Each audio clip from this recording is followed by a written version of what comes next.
There is something happening in California. San Francisco's new mayor, a guy named Daniel Lurie, looks like a miracle worker. In just a year, he has turned a city known for homelessness and lawlessness around. Downtown areas that used to be off limits to tourists and near now are drug-free zones and safe enough to stroll through. And I can attest to this because we were there last month. People have noticed. Lurie's popularity is now 74%, one of the highest approval ratings for any American mayor. Down the coast in Los Angeles, it's a slightly different story. They're a few years behind. A candidate for mayor is promising to do the same thing. Spencer Pratt has made the city's drug-addled homeless camps and catastrophic wildfire failures the keys to his campaign in the LA mayor's race. The Atlantic is out with a piece today titled "What Los Angeles Has Become." Writing apocalyptic as the fires were, they are not the main story and never really were. The main story is one of a city seemingly annihilating itself. Potholes crater the roads. Streetlights, stripped of copper wire by organized theft crews, are out across the city. Peter Savodnik, senior editor at the Free Press, is with us. Nikki Laurenzo, Nexstar host of Inside California Politics. Nikki, you hosted, and I thought did just an incredible job moderating the Nexstar governor's debate. I would extend this conversation to the governor's race in California, too. Are you sensing inside California the change we're seeing outside California? You know, that's really what the governor's race, the election has been about. It's this insider versus outsider conversation that nothing has been working in Sacramento. You have a state where there is one party rule, and has life gotten any better? It's interesting when you're hearing some of the Democrats make that argument, and the Republicans will pounce on it and say, okay, you guys are the ones who have been in power and you've gotten us into this situation. Maybe it's time for an outsider. Is a billionaire Tom Steyer the person who can deliver and create that change here in California? Voters are going to have to decide that. But the juxtaposition that you presented, San Francisco versus Los Angeles, that's how people feel here in California. And both of those races, LA mayor and governors, it's going to be a vibe election. It's how people are feeling. Yeah, and look, Karen Bass, who's about as establishment Democrat as you get, has made the case that you need people who know what they're doing. Here she is now trying to stop the momentum of Spencer Pratt. I think he's tapping into the anger and frustration that people have. I think he's doing that, but I think we're a celebrity-driven culture. The fact of the matter is, though, is that I've been on the job addressing the concerns of Angelenos. Do you think that Spencer Pratt knows what it takes to run the second largest city? I don't think he has a clue. A clue about what? How to run the nation's second largest city. Peter, many would ask whether Karen Bass has a clue. That's why we're in this place, right?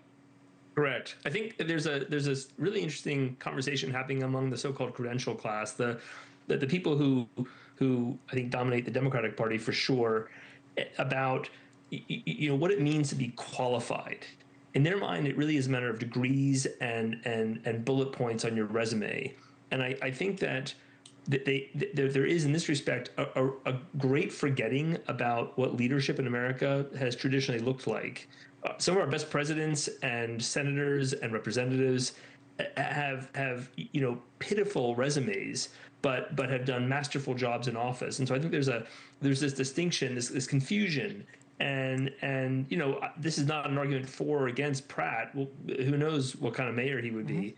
It's just it's that when you listen to the people like the mayor or The View talk about Spencer Pratt, they sound hopelessly disconnected from America and from ordinary Angelenos and Californians and people all around the country. Yeah, I think it's a great point. And you see what's happening to Spencer Pratt in the polls because they're looking for something different. And there's this establishment part of the Democratic Party that is run California. Javier Becerra was supposed to step in as the heir apparent to be the governor in California. And now KTLA, our station in Los Angeles, did an interview with him with some basic questions that did not work out well for him. Take a listen. During your time as HHS Secretary, a New York Times investigation found the health department couldn't find some 85,000 children it had released. That's not accurate. What you just read is not accurate. First, that's what I'll say, because it was never the case that we could not find kids. You're essentially I don't know if you got those talking points from Donald Trump. It's from a New York Times article.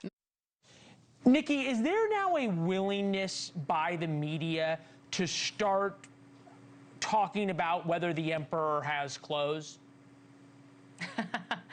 You know, it's been pretty striking to watch the rise of Javier Becerra. Just to give you some context, we started polling this race in September of last year. Javier Becerra was at 5% right after he entered the race, and his numbers continued to dwindle, especially after the scandal involving his former chief of staff and campaign manager. He was at 3% up until the Eric Swalwell scandal, and then he just sort of shot out of nowhere. And all of the interviews he did prior to his latest surge and up until recently, it's been really loose on, you know, policy and what he wants to do, and, you know, certain specifics. In that interview that you just showed with the reporter from KTLA, she mentioned, I looked at your website, and you don't have any policy positions on homelessness. That's one of the #1 issues in the state of California. We're 18 days out from the election, and you don't have any policies on your website on homelessness.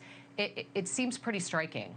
Yeah, Nikki, great point. As we've said, Nexstar out in California has done just an incredible job. Unfortunately, thanks to me talking too much earlier in the show, we are out of time. Peter, more from you as we continue our coverage of the vibe change in California. Nikki Laurenzo, Peter Savodnik, thank you both.